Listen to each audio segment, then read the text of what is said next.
시청자 여러분, 지난 주말과 주일 주 안에서 평안하셨습니까? 시작된 한 주간도 성 삼위일체 하나님께서 이런 것들 함께 하시기를 원합니다. 이번 주에도 변함없이 하나님 말씀 중심의 삶을 살아가시기를 원하오며, 오늘이 함께하는 올해 23번째 구원의 여정 출발하도록 하겠습니다.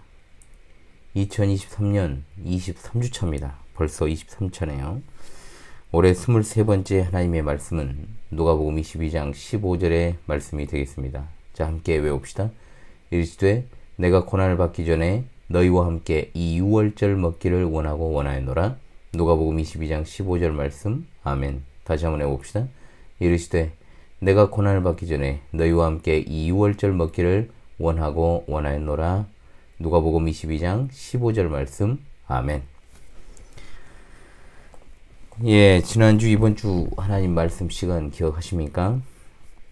예수님의 생애 마지막 주간 가운데 수요일과 목요일에 있었던 사건, 유월절 식사를 미리 예비하신 대로 제자들로 하여금 준비하게 하시고, 그들을 제자들과 나누시면서 이를 통해 예수 그리스도의 속죄 사역이 유월절의 진정한 의미다라고 하는 사실을 가르치시고 성만찬을 제정하시는 장면이었습니다.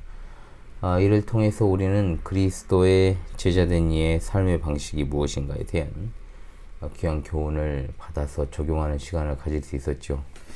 목소리가 좀 여러분 낮은 톤이죠. 제가 토요일 밤에 잠을 많이 못 자가지고 주일 사역을 마치고 집에 돌아와가지고 잠을 한숨 하고 지금 이제 시간이 8시 정도 됐습니다. 저녁 8시 정도 돼가지고 녹화를 하는데 목소리가 좀 가라앉아 있습니다. 그래도 지난주보다는 상태가 조금 낫습니다.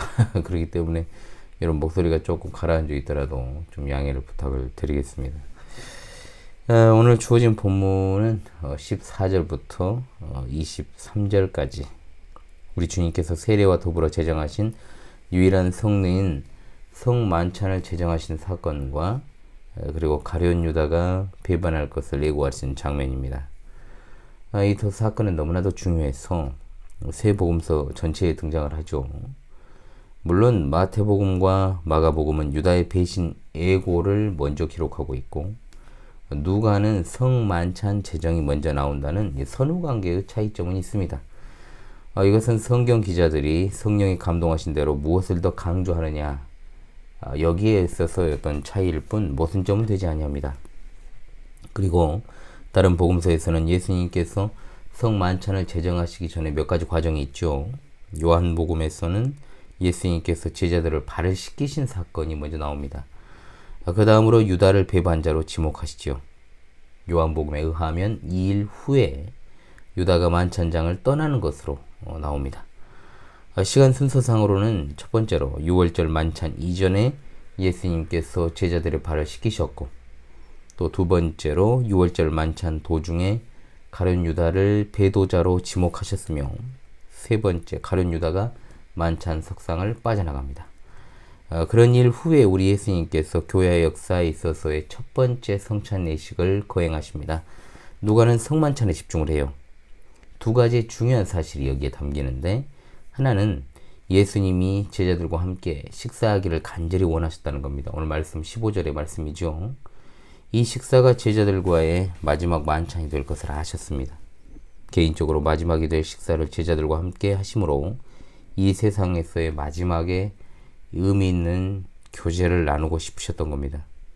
또 한 걸음 나아가서 유월절 식사를 먹는 것을 통해 자신의 죽음이 갖고 있는 중요한 의미에 대해 가르치시고자 하는 목적입니다. 순환 예고를 그동안 하셨지만 순환이 가지는 신학적 의의에 대해서는 상세하게 설명을 하지는 않으셨습니다. 출애굽을 기념하는 유월절 식사가 이제는 택자들을 구원하시는 예수 그리스도의 십자가의 고난과 죽으심을 궁극적으로 의미하는 것이었음과, 또 이것이 성만찬의 의미로 발전하게 된다는 것을 가르치시기를 원하셨던 것이죠. 예수 그리스도의 고난과 죽음을 상징화시켜서 행하는 식사, 즉 성찬을 통해서 그리스도께서 다시 오시는 그날까지 모든 하나님의 자녀가 그리스도의 몸된 교회에서 그리스도와 연합하여 믿음 안에서 교제하기를 원하셨던 것입니다. 예, 오늘 본문 14절로 23절의 말씀을 먼저 읽고 본격적으로 이번 하나님 말씀 해설을 진행하도록 하겠습니다. 누가복음 22장 14절로 23절의 말씀입니다. 때가 이르매 예수께서 사도들과 함께 앉으사 이르시되 내가 고난을 받기 전에 너희와 함께 이 유월절 먹기를 원하였노라. 내가 너희에게 이르노니 유월절이 하나님의 나라에서 이루기까지 다시 먹지 아니하리라 하시고 이에 잔을 받으사 감사기도 하시고 이르시되 이것을 갖다가 너희끼리 나누라. 내가 너희에게 이르노니 내가 이제부터 하나님의 나라가 임할 때까지 포도나무에서 난 것을 다시 마시지 아니하리라 하시고 또 떡을 가져 감사 기도하시고 떼어 그들에게 주시며 이르시되 이것은 너희를 위하여 주는 내 몸이라. 너희가 이를 행하여 나를 기념하라 하시고 저녁 먹은 후에 잔도 그와 같이 하여 이르시되 이 잔은 내 피로 세우는 새 언약이니 곧 너희를 위하여 붓는 것이라. 그러나 보라 나를 파는 자의 손이 나와 함께 상위에 있도다. 인자는 이미 작정된 대로 가거니와 그를 파는 그 사람에게는 화가 있으리로다 하시니 그들이 서로 묻되 우리 중에서 이 일을 행할 자가 누구일까 하더라. 아멘. 예, 예수님은 곧이어 말씀하시지 않습니까? 내가 너희에게 이르노니 2월절이 하나님의 나라에서 이르기까지 다시 먹지 아니하리라 하시고 라고 했습니다. 같은 내용이 18절에 또 등장을 하죠. 그리고 같은 내용이 마태복음 26장 29절과 마가복음 14장 25절에도 병행구절이 나옵니다. 자, 이와 같은 예수님의 이 말씀은 이중적인 의미를 갖습니다. 자, 즉 구약시대부터 행해오던 유월절 기념 식사를 성삼위 하나님의 구원의 작정과 이 섭리사적 관점에서 신약시대의 성만찬으로 대체시키는 것이 첫 번째요. 더 나아가서 마지막 날에 있을 어린 양의 혼인잔치를 미리 보여주는 식사라는 것이죠. 예수님께서 이 유월절이 하나님 나라에서 이루기까지 다시 먹지 아니하리라고 하신 것에서 자, 다시 먹지 아니하리라 이 말씀에도 삼중적인 의미가 있습니다. 첫 번째는 예수님께서 십자가에서 곧 죽으심으로 말미암아 더 이상 이 땅에서의 유월절 만찬을 드실 수 없다는 것이고, 두 번째, 구약의 유월절이 보여준 실체에 대한 상징이 폐지되고 이제는 신약의 성만찬으로 발전할 것이다 라는 것. 복음이 유대인에게서 이방인에게로 확장된 것처럼 이스라엘의 구원의 상징인 출애굽 사건의 기념일인 유월절 만찬이 신약시대 예수 그리스도를 믿음으로 말미암아 구원받은 이스라엘인 택함받은 모든 이방인들이 그리스도와 연합하여 구원받음을 상징하는 성찬으로 대치되는 것을 뜻합니다.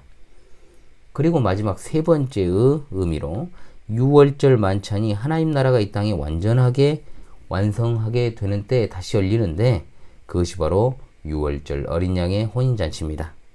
하나님 나라가 완전하게 완성이 되는 그리스도의 재림 때에는 신부된 교회가 그리스도를 신랑으로 맞이하여 온전하게 연합되는 놀라운 잔치가 이루어질 것입니다. 여기에 그리스도를 따르는 모든 성도된 제자들이 신부로 참여하게 됩니다. 예수님은 이런 잔치를 애언하시고 제자들에게 이 잔치를 소망할 것을 말씀하셨다라고 볼 수 있는 것이죠. 누가복음에서 성만찬 제정 과정이 마태, 마가와 약간 다른데 마태와 마가는 예수님께서 떡을 떼신 것부터 기록을 하고 누가는 잔을 드시는 것으로부터 기록을 합니다. 자, 여기에서는 유월절 전통적인 식사에 대한 배경 지식이 좀 필요합니다. 일단 유월절 식사에서는 4번 잔을 들게 되는데 첫 번째 잔은 유월절과 유월절 포도주 잔을 기리는 축사가 있고 나서 들게 되고 다음으로 음식이 나옵니다. 그리고 유월절 음식이 주는 의미들을 가장, 집안의 가장이 설명한 후에 시편 113편에서 114편을 인용하여 찬양하고 두 번째 잔을 들게 되죠. 두 번째 잔을 마시고 나면 빵을 가지고 축사하고 떼어서 각자에게 나눠준 후에 쓴 나물과 함께 과일로 만든 소스에 찍어 먹습니다. 이러한 순서는 식사하는 과정에서 주어진 것입니다. 식사가 끝나갈 무렵에 가장이 세 번째 잔을 축사하고 시편 115편에서 118편을 찬송하고 난 후 네 번째 잔을 마시면 식사가 끝나게 되는 순서였죠. 이런 유월절 전통적 관례에 따라서 예수님께서는 네 번째 포도주잔을 마시는 의식이 진행되기 직전 포도주를 마시지 않겠다라고 맹세를 하신 겁니다. 예수님께서는 유월절 만찬에 특별한 의미를 부여하시는데 이제부터 유월절 식사가 폐지되고 자신의 십자가에서의 대속 사역을 상징하는 성만찬이 새로운 언약으로서의 기독교의 중심적 예식이 될 것을 염두에 두고 말씀을 하셨던 겁니다. 15절에서 예수님은 제자들과 6월절 만찬을 갖기 원하셨다라고 했는데 거듭 다시는 포도나무에서 난 것을 마시지 않겠다라고 하신 것은 앞으로 그리스도의 재림 이후에 이루어질 완전한 천국잔치를 미리 보시고 주신 말씀입니다. 즉 어린 양의 혼인잔치에서 먹게 될 만찬을 기대하셨다라는 것이죠. 예수님은 이것을 바라보셨고 제자들도 궁극적으로 이것을 바라보기를 원하셨습니다. 하나님의 나라가 임할 때까지라는 말씀은 그리스도께서 영광 중에 오셔서 사탄과 그의 세력들을 완전하게 멸하시고 이루실 궁극적인 하나님의 나라, 즉 진정한 의미의 완성이 이루어지기까지 먹지 않으실 것임을 천명하신 것으로 볼 수 있습니다. 새로운 언약으로서의 식사가 이제 19절과 20절에 나옵니다. 또 떡을 가져 감사기도 하시고 떼어 그들에게 주시며 이르시되 이것은 너희를 위하여 주는 내 몸이라. 너희가 이를 행하여 나를 기념하라 하시고 저녁 먹은 후에 잔도 그와 같이 하여 이르시되 이 잔은 내가 내 피로 세우는 새 언약이니 곧 너희를 위하여 붓는 것이라 말씀하셨습니다. 자, 6월절 식탁이 기본적으로 애굽에서 해방된 것을 기념하는 식탁이라면 주님의 식탁은 어떻습니까? 그리스도의 죽으심을 통해 죄에서 해방된 것을 기념하는 식탁이라 볼 수 있습니다. 예수님께서는 제자들에게 말씀하시기를 이것은 너희를 위하여 주는 내 몸이라고 말씀하지 않습니까? 예수님께서는 아주 빈번하게 자신을 가리켜서 문이다, 떡이다, 빛이다, 길이다, 포도나무다 라고 말씀하신 것처럼 그 떡 역시 택자들을 위한 예수님의 구원 사역을 상징하는 것이죠. 즉 이것이 내 몸이라는 말은 구주 예수 그리스도와 연합한 택자들이 받을 영적 자양분을 상징하는 겁니다. 이 만찬을 행할 때마다 자기의 모든 제자들과 개인적으로 분명 함께 하시겠다라는 말씀입니다. 예수님께서 자신의 몸을 준다는 것은 예수님을 믿는 택자들이 생명을 얻을 수 있도록 십자가에서 몸이 찢기실 것에 대한 말씀입니다. 그러므로 이것은 우리의 영혼을 위한 양식으로 우리에게 주어지는 겁니다. 제가 늘 성찬을 집례할 때 드리는 말씀이죠. 그리스도께서 우리의 죄를 속하신 것에 관한 가르침과 그 속죄를 통한 우리의 유익에 대한 확신만큼 우리 영혼의 자양분을 공급하고 우리 영혼을 만족시켜 주는 것은 아무것도 없습니다. 따라서 그리스도인들이 이런 성찬을 그저 그 시간에 드리는 기념으로서만 지키는 것은 아무런 의미가 없습니다. 성찬을 통해 받는 영적인 은혜를 삶 가운데서 드러내는 것이야말로 진정한 기념이라는 것을 잊지 말아야 됩니다. 그래서 20절 하반절 이 잔은 내가 내 피로 세우는 새 언약이니 곧 너희를 위하여 붓는 것이라 말씀하지 않습니까? 여기서 중요한 것은 잔 자체가 아닙니다. 그 안에 담긴 포도주입니다. 로마교는 하나의 잔을 굉장히 중요시하죠. 그러면서 사제들만 그 하나의 잔을 사용하여 참여하는데 그들의 행위는 사실 이교도적인 것이기 때문에 주목할 필요는 없고 우리는 그 잔에 담겨져 있는 음료에 집중해야 될 것입니다. 이것은 그리스도께서 우리에게 세우신 새 언약의 상징이요. 또한 징표라는 거죠. 그리스도의 피로 세운 언약을 기념하고 또 그리스도 안에서 그 언약을 확증하는 겁니다. 마음을 기쁘게 하는 것이 포도주라는 말씀과도 같이 우리 영혼을 새롭게 하고 활력을 주고 기쁨을 주는 것입니다. 그 피는 우리를 위하여 흘리신 바 피요 그리고 그 피로 인해 우리가 씻음을 받은 것이며 그 피로 인한 은택을 얻는 것입니다. 그리스도께서 나를 사랑하사 나를 위하여 자기 몸을 버리신 그 사실을 기억하면서 그리스도의 피가 없이는 우리에게 새 언약이 없었을 것이고 새 언약이 없었다면 우리는 그리스도께서 흘리신 보혈의 의미를 알지 못했을 것이니 여전히 죄 가운데 묶여 있었을 것입니다. 이 귀한 성찬 제정의 말씀을 하시다가 갑작스럽게 화제를 전환하시면서 여기에 이렇게 말씀하시죠. 21절에 그러나 보라 나를 파는 자의 손이 나와 함께 상 위에 있도다 라고 하셨습니다. 물론 우린 이 사람이 누군지 압니다. 가룟 유다죠. 이미 말씀드렸던 각 복음서에 나타난 순서를 종합적으로 정리하자면 가룟 유다는 성찬이 시작되기 이전 이미 그 자리에서 떠난 것으로 보는 것이 자연스럽다라고 보는 견해가 있지만 누가는 배도자 가룟 유다의 배신 예고를 성찬 이후에 배치를 시켜서 마치 성찬에 그가 참여한 것처럼 기록하고 있다는 겁니다. 그가 성찬에 참여했든 성찬에 참여하지 않았든 사실상 달라지는 것은 없습니다. 만일 성찬에 참여하지 않았다고 하면 그는 교회의 첫 번째 성찬회식에 참여하지 못한 배도자임이 더욱 드러날 것이고, 만일 참여했다라고 한다면 성찬 자체가 죄인을 거룩하게 할 수 없다는 것도 드러내는 것이 될 수 있기 때문에 시간적 순서가 성찬의 의미를 훼손한 일은 없다라고 하는 것이죠. 예수님의 죽으심은 그야말로 성삼일체 하나님의 구원의 작정과 섭리사에 의한 것이었습니다.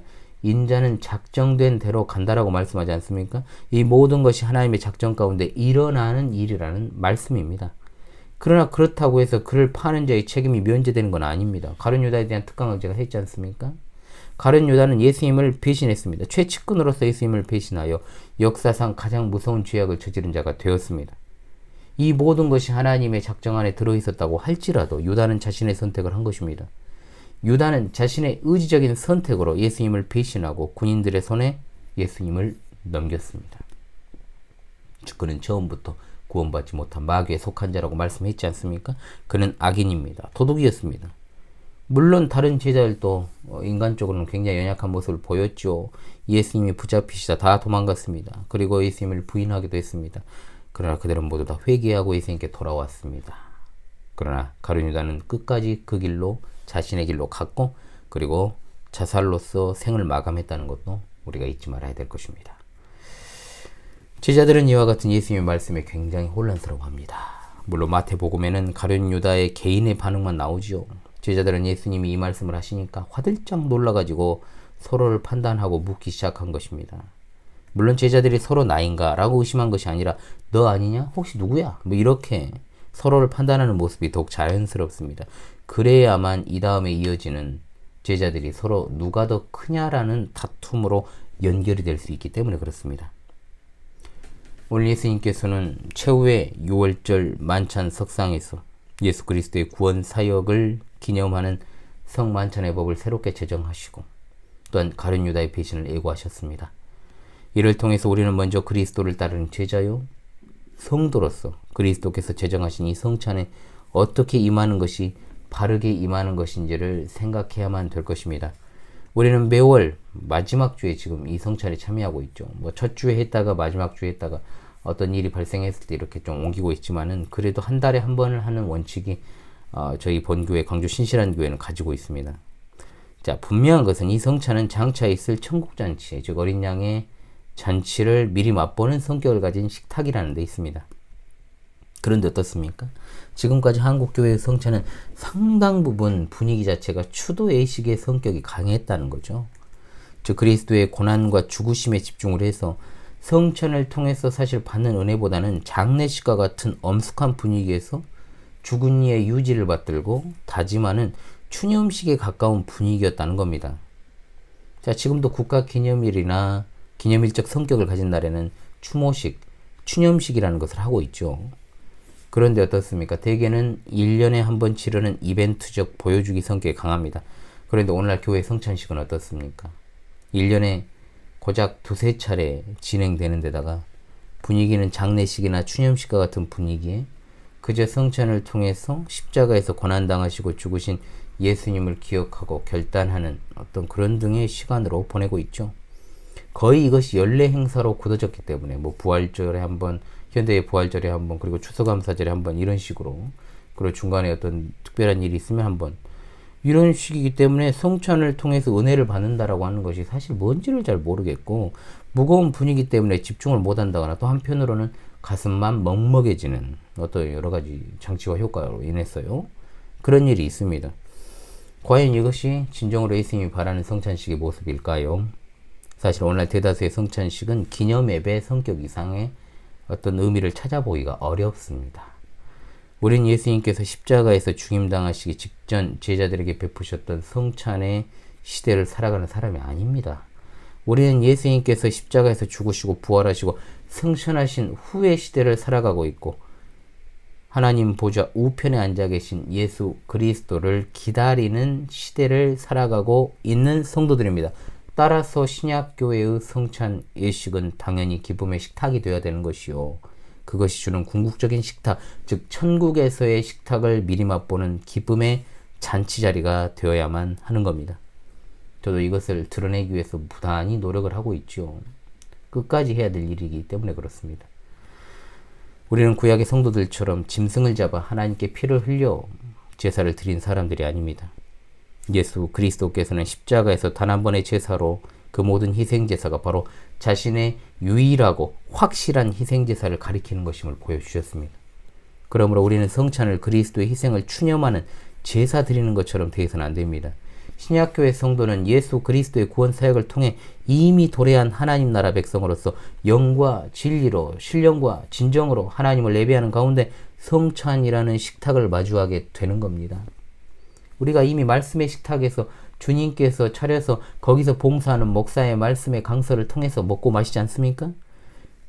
그렇기 때문에 여러분, 우리가 이 식탁을 받는다는 것이 얼마나 기쁜 일인지를 생각해야 돼요. 잔치상에서 우는 경우가 어디 있습니까? 물론 기쁨의 눈물은 흘릴 수도 있겠습니다만 우리가 최종적으로 기쁨의 눈물을 흘려야 될 장소는 천국 아니겠습니까? 만일 흘리더라도 감격에 겨운 기쁨의 눈물이다. 그런데 식탁을 제사상 대하듯 하면 되겠습니까, 여러분? 식탁이 아닌 제사상을 차리는 것은 기독교를 가장한 우상 숭배하는 로마교면 충분한 것입니다. 따라서 성찬은 우리가 그리스도와 연합하여 고난과 그분의 죽으심에 동참하는 것뿐만 아니라 그 사실을 통해 우리가 나음을 입고 고침을 받고 생명에 이르게 되었다라는 사실에 대한 기쁨의 회합의 잔치자리가 되어야만 되는 것입니다. 즉 예수님처럼 부활하게 되어서 영광에 참여하게 될 그날을 기다리며 신부로서 신랑 되신 그리스도의 재림을 손꼽아 참여하게 될 그날을 기다리면서 기다리게 되는 거죠. 신랑을 기다리는 신부가 마치 돌아오지 못할 신랑을 갖다가 추념하며 제사하는 것처럼 성찬에 임해서는 안 됩니다. 형식적으로 임해서도 안 되겠죠. 달이면 달마다 찾아오는 것으로 여기지 맙시다. 성찬을 통해 주시는 은혜 안에서 날마다 자라가면서 그날이 가까움을 볼수록 더욱 합당한 자로 주님 앞에서 쓰임 받아야 될 줄로 믿습니다. 자, 그러므로 우리가 참여하는 성찬은 그 시간 예식 자체를 통해서 은혜 받는 것도 중요하지만 우리의 삶이 그리스도를 기다리는 정결한 신부로서 예비되어 있어야 한다는 겁니다. 신앙의 정절을 지킨다는 것을 무슨 일주일에 한 번 주일 예배하고 한 달에 한 번 성찬 예배 참여하고 교회 활동 참여하고 봉사하는 것으로 절대로 국한시키지 마시기 바랍니다. 신앙의 정절은 우리의 삶을 통해서 지키는 것입니다. 그러므로 우리는 눈에 보이는 식탁에서만 참여하는 의식적인 형식적인 그리스도인이 되어서는 안 되고 눈에 보이지 않으시는 하나님 앞에서 신실하게 살아가는 정결한 그리스도인들이 다 되어야 할 줄로 믿습니다. 이것은 삶을 통해 드러나야 될 우리의 본 모습들입니다. 종교적 형식을 갖추는 것으로 우리 신앙을 절대로 제한해서는 안 됩니다. 보기 좋은 형식을 갖추는 것이 신실함과 경건의 핵심이라면 가장 이 세상에서 신실하고 경건한 것은 이방 종교나 로마교가 아니겠습니까? 삶과 공적인 교회에서의 신앙 고백을 일치시키는 순결한 신부들이 다 되시기를 간절히 바랍니다. 아멘. 또한 포도원을 허무는 여우가 우리 가운데 조용히 숨어 들어와 있다는 것을 잊지 마시기 바랍니다. 오늘 예수님은 이 은혜의 성만찬 제정의 말씀을 하시다가 거기에 마치 찬물을 끼얹는 듯한 말씀을 하십니다. 그러나 보라, 나를 파는 자의 손이 나와 함께 상위에 있도다. 언제나 은혜의 때를 조심하라는 것입니다. 12명의 제자 가운데 배도자가 있다는 거죠. 예수님께서 좌정하신 그 자리에도 마귀의 충동질이 손을 뻗쳐왔다는 것입니다. 역사상 있을 일이다 이 말이에요. 이미 흉측한 흉계가 계획되고 실행에 옮겨지고 있습니다. 양의 탈을 쓴 이리들 교단과 신학교와 선교단체와 목사, 신학자, 중직자의 탈을 쓰고 있습니다. 나 자신을 먼저 하나님 말씀에 비추어 보고 또 영적인 분별력을 가지고 시대를 분별하여 내가 속한 가정과 직장과 그리고 교회 더 나아가 나라의 현실을 정확하게 직시를 해야 되는데도 불구하고 스스로를 돌아보고 진리를 분별하기에는 교계 상황이 너무나도 흐려져 있고 좋지 않습니다. 교회 다니면 믿어버리고 목사라면 믿어버리고 같은 교단이면 믿어버리고 십자가 아래 있으면 믿어버리고 충격적인 교계 현실이나 특정 인물이나 단체에 대해서 이러이러한 일을 이야기하면 음모론으로 치부해버리고 물질주의와 실용주의가 교회를 침탈한 현실을 이야기하면 못 가진 자들의 푸념으로 불만으로 치부해버린 현실, 기업과 사업 논리가 교회를 쥐어 흔들어버리는 이때에 진짜 성도들이 관심을 갖고 추구해야 될 것이 무엇인지를 알아야 됩니다. 세상을 삐딱하게 보라는 뜻이 아니에요. 옳지 않은 것에 대해서 지적을 하면 한국 사회는 부정적으로 보는 시각이 전통적으로 많습니다. 비판과 비난은 다른 겁니다. 비방은 다른 거예요. 우리 예수님은 끊임없이 유대 종교 지도자들의 잘못된 행태에 대해서 판단하시고 비판하셨습니다. 기득권자들이라고 해서 그들의 눈치를 보지도 않으셨습니다. 묵묵히 계속해서 할 일을 하시면서도 그들의 내면을 날카롭게 토려내고 뼈를 때리고 골수를 찔러서 쪼개는 정당한 비판을 서슴지 않으셨습니다. 그런데 어떻게 된 것이 그리스도를 따르는 제자라는 사람들이 심리학과 마케팅과 엔터테인먼트에 물들어서 세상이 하는 것과 똑같은 방식으로 기독교를 재해석하면서 자신들이 제대로 믿고 있다라고 착각하는지 알 수 없습니다. 이 시대 복음 전도는 여러 양상으로 나타날 수 있다는 것을 여러분 잊지 마십시오. 당연히 믿지 않는 자들에게 생명의 복음을 전하는 복음 전도는 우리 주님이 오시는 그날까지도 계속돼야 될 것입니다. 그러나 이 시대는 여러분 어떻습니까? 잘못 믿고 있는 사람이 너무나도 많다는 거예요. 잘 믿고 있다라고 착각하는 사람들입니다. 이런 자들이 바른 길로 들었을 수 있도록 꾸짖는 것도 여러분 복음 전도입니다. 아시겠습니까? 이단이나 이단 시비가 있는 곳은 말할 것 없습니다. 정통 교단 마크 달았으면 다 교회입니까? 문득 이제 아주 첩첩산중 시골길에 딱 가다가 같은 교단 마크를 보면 사실은 저도 반갑지요. 아, 이런 곳에 우리 교회가 있었구나. 그러면서 한편으로는 생각을 합니다. 여기에서 또 정말 목사님이 신실하게 목회를 하고 계실까? 이런 생각도 많이 해요. 응? 십자가 세워놓고 사탄운동을 대놓고 하는 것도 있어요, 여러분. 이걸 잊지 말아야 됩니다. 목사면 다 목사냐 이거죠. 같은 신학교, 신학대학원을 나왔다고 다 똑같은 목사냐는 말이에요. 아니라는가요, 여러분. 뒤에서는 온갖 제가 말씀드린 알곡과 가라지 강의를 통해서 앞으로 계속해서 제가 이것을 지적할 것입니다.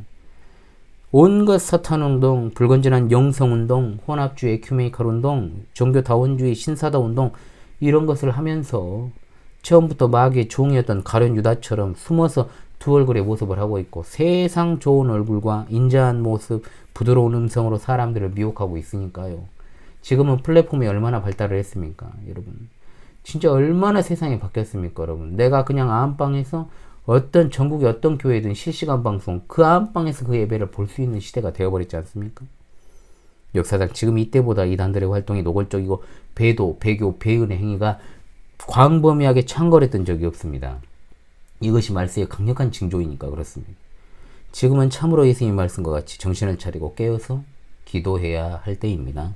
평안해 보이는 때가 곧 마귀가 본격적으로 공격하는 타이밍이라는 것을 여러분 잊지 말고 언제나 제자들에게 경고하시고 각성하게 하셨던 우리 예수님의 말씀을 통해서 우리 스스로의 신앙을 흔들어 깨우고 타성에 젖지 말고 성령께서 주시는 지혜로 분별력을 가지고 나 자신과 이 시대를 바로 보시기를 간절히 바랍니다. 근신하라 깨어라 너희 대적 마귀가 우는 사자같이 두루다니며 삼킨 자를 찾나니 너희는 믿음을 굳게 하여 저를 대적하라. 이는 세상에 있는 너희 형제들도 동일한 고난을 당하는 줄을 알미니라. 아멘. 실패를 경험해봤던 베드로 사도의 이 경고를 잊지 마시기 바랍니다. 바울 사도는 디모데에게 보낸 편지에서 그러나 성령이 밝히 말씀하시기를 후일에 어떤 사람들이 믿음에서 떠나 미혹해하는 영과 귀신의 가르침을 따르리라 하셨으니라고 분명 말하지 않습니까? 그러므로 혼탁한 시대에 우리는 더욱더 영적으로 무장하여 거짓 가르침과 인물, 단체들에 속지 말고 신앙의 정도를 지켜나가야 될 줄로 믿습니다. 알곡과 가라지를 분별하는 일이 그래서 참으로 마지막까지 계속되어야 될 필수적인 사역이다 이 말입니다. 우리를 위해서 성육신하시고 율법 아래 복종하시고 고난당하시고 또한 죽으시고 장사되신 우리 주 예수 그리스도께서 제정해 주신 성찬을 통해 우리가 주의 몸된 교회에서 연합하여 마지막 날 기쁜 잔치를 미리 맛보니 얼마나 즐겁습니까? 세상이 줄 수 없는 이 기쁨을 누리면서도 기뻐하지 못하고 형식적으로 보낸 일이 없기를 바랍니다. 장차 성찬에서 함께 기쁨을 누리게 될 우리 어린 영혼들을 생각하고 또 기도해야 될 줄로 압니다. 그리고 지금 우리 자녀들이 정말 맞이하게 될, 우리가 같이 맞이하게 되는 이 세상이 얼마나 혼란하고 혼탁합니까? 그들이 분명히 우리보다 더 나은 자들이 되어서 능히 그 시련을 극복하고 이겨나가는 그리스도의 좋은 군사들이 될 수 있도록 여러분 기도하시기 바랍니다. 가장 위험한 적은 언제나 내부의 적이었다는 사실을 가룟 유다를 통해서 여러분 배워서 마지막 때를 살아가는 성도로서 영적인 분별력과 예민한 신앙의 자세로 기민하게 이 혼탁한 시대상을 잘 헤쳐나가는 여러분 되시기를 간절히 바람하지 않습니다. 속히 오실 예수 그리스도의 이름으로 할렐루야 아멘. 다시금 여러분 이번 주 하나님 말씀을 외우면서 주신 말씀의 뜻을 어디에서나 가정에서나 교회에서나 직장에서나 그리고 학교에서나 잘 바르게 상고하며 나아가는 여러분 되시기를 간절히 원합니다. 이르시되 내가 고난을 받기 전에 너희와 함께 이 유월절 먹기를 원하고 원하였노라. 누가복음 22장 15절 말씀. 할렐루야 아멘.